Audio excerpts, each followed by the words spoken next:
At 600 hours on a quiet morning in the Western Pacific, U.S. Navy satellites picked up something unusual.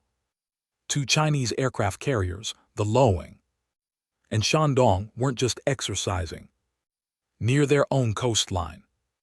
They were cruising together beyond the so-called second island chain, an invisible line that has defined America's dominance in the Pacific for decades. To a naval strategist, that's like crossing the 50-yard line in football and staring straight at the opposing quarterback. This isn't just another training run for Beijing, it's a message written in steel and jet exhaust: we can bring the fight to your backyard. The Liaoning, China's first carrier, is no stranger to patrols. The Shandong, its first domestically built carrier, has been building up its jobs in regional waters, but operating side by side this far from home is a new level of ambition. It signals a deliberate attempt to show Washington that China's Navy no longer plays just defense, they're practicing offense.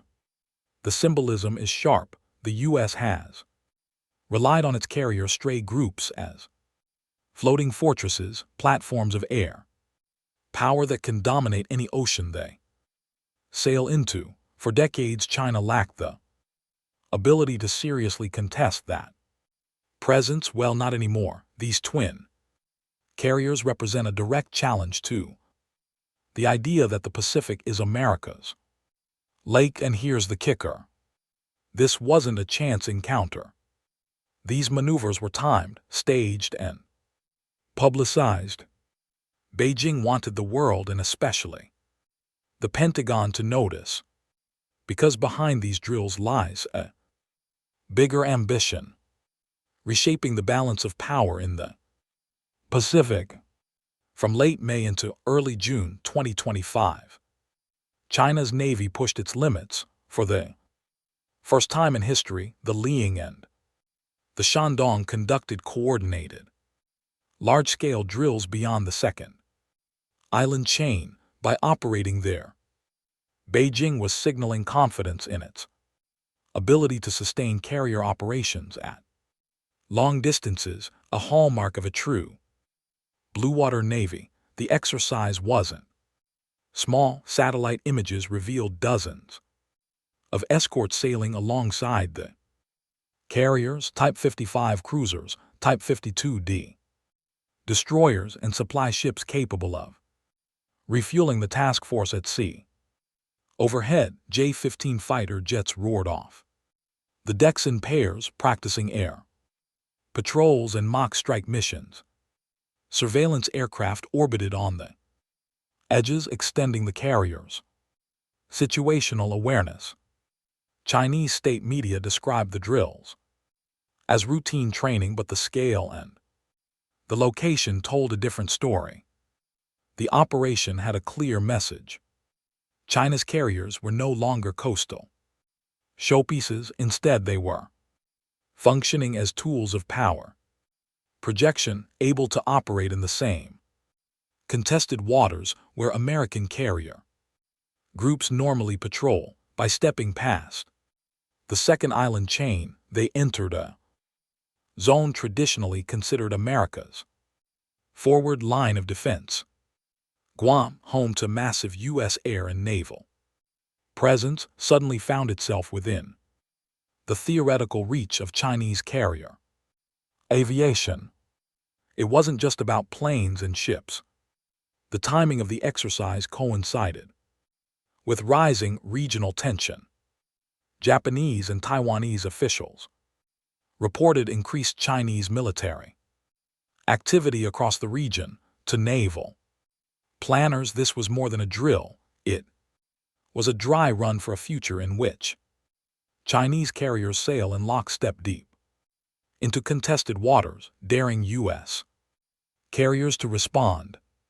The drills weren't just about steaming information, they were about pushing limits, testing how close China could operate to critical choke points without sparking a direct clash. As the Loing and Shandong maneuvered through the Philippine Sea, their escorts fanned out in protective arcs. The Type 55 cruisers, bristling with long-range missiles, acted as shields, while 52D destroyers ran anti-submarine sweeps. Overhead, J-15 fighters flew combat air patrols and overlapping cycles, creating a rotating umbrella of protection. It looked less like a training exercise and more like a combat rehearsal. The proximity to Japan added another layer of danger. Japanese defense officials reported multiple encounters between their patrol aircraft and Chinese fighters during the drills. In one incident, a Chinese J-15 closed to within 45 m of a Japanese P-3 patrol plane. That's a distance so short that the turbulence from the fighters' engines shook the prop aircraft. Japan lodged a formal protest, calling the maneuver reckless. For Beijing, though the near miss demonstrated boldness, we will not back down in contested skis. American forces were also nearby. Guam's Anderson Air Force Base surged flights of B-1 bombers during the same period, and U.S. Navy PA Poseidon patrol aircraft were observed tailing the Chinese carrier group. At sea, U.S. submarines likely tracked the flotilla from a distance, silently collecting data on Chinese escort tactics and carrier flight operations. Every maneuver, every launch cycle, every radio transmission was logged. Valuable intelligence in case today's training morphs into tomorrow's confrontation. What made the situation more volatile was the environment. The Western Pacific is a crowded theater where militaries operate in close quarters. Radar locks, warning calls, and aggressive maneuvers can escalate in seconds. Both sides know it only takes one mistake, one midair collision, one misinterpreted radar track to ignite a crisis. The 2001 EP-3 incident near Hainan, where a Chinese jet collided with a U.S. surveillance plane, looms as a cautionary tale. Back then, only one aircraft went down. Today, with entire carrier strike groups shadowing each other, the stakes are far higher.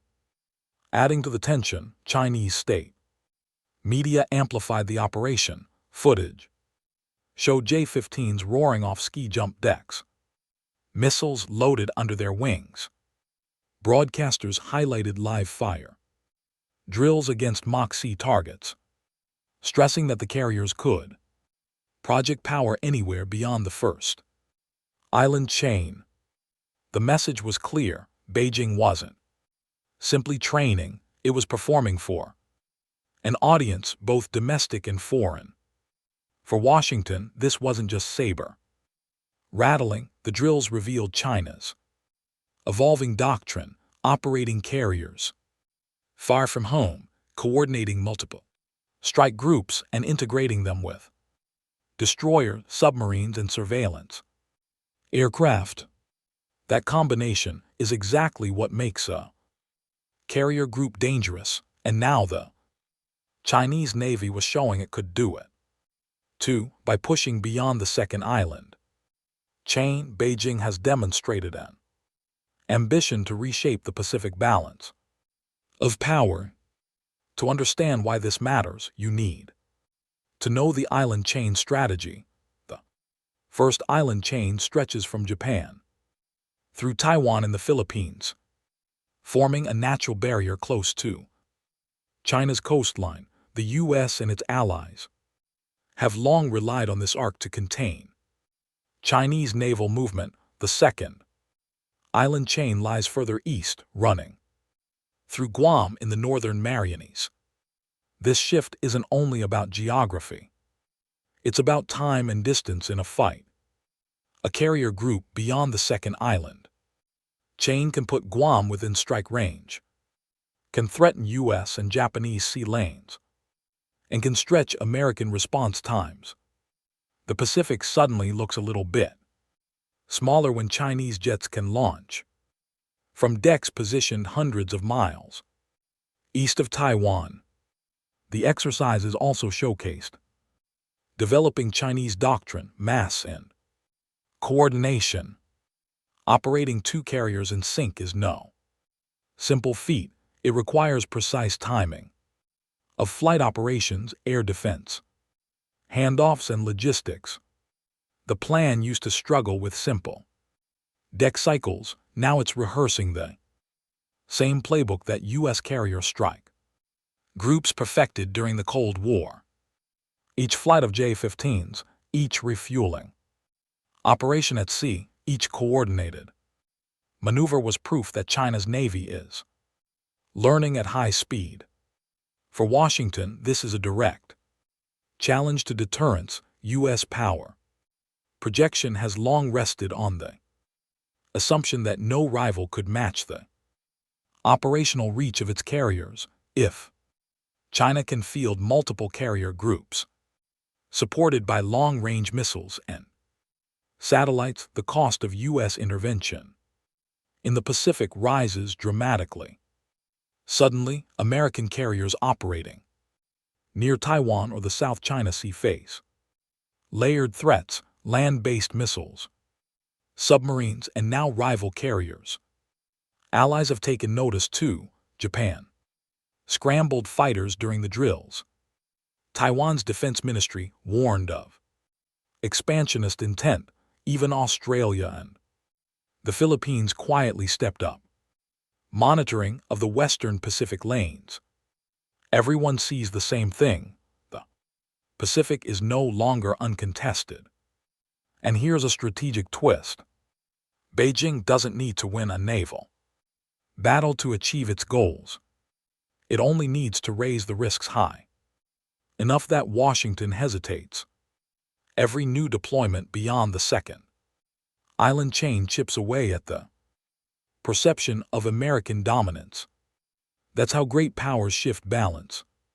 Not overnight, but one carefully planned exercise at a time, while the Leia inning and the Shandong were making headlines. In the Western Pacific, a third shadow loomed in the background, China's newest carrier, the Fujian. Unlike its older sisters, the ship isn't just an incremental step forward, it's a technological leap that puts China into a new league of naval aviation. The Fujian is China's first CATBAR carrier, short for catapult-assisted takeoff but arrested recovery, unlike the ski-jump ramps on the Liaoning and Shandong, which limit aircraft payloads and fuel loads. CATBAR systems use electromagnetic catapults to hurl planes into the sky. That means heavier strike fighters fully loaded with bombs and missiles, and the ability to launch specialized aircraft like airborne early warning planes. For Beijing, this isn't just about adding another carrier, it's about unlocking the kind of air power that U.S. carriers have wielded for decades. At over 80,000 tons, the Fujian rivals the size of America's Nimitz class carriers. Its flight deck is flat and expansive with 3 electromagnetic catapults visible in satellite eye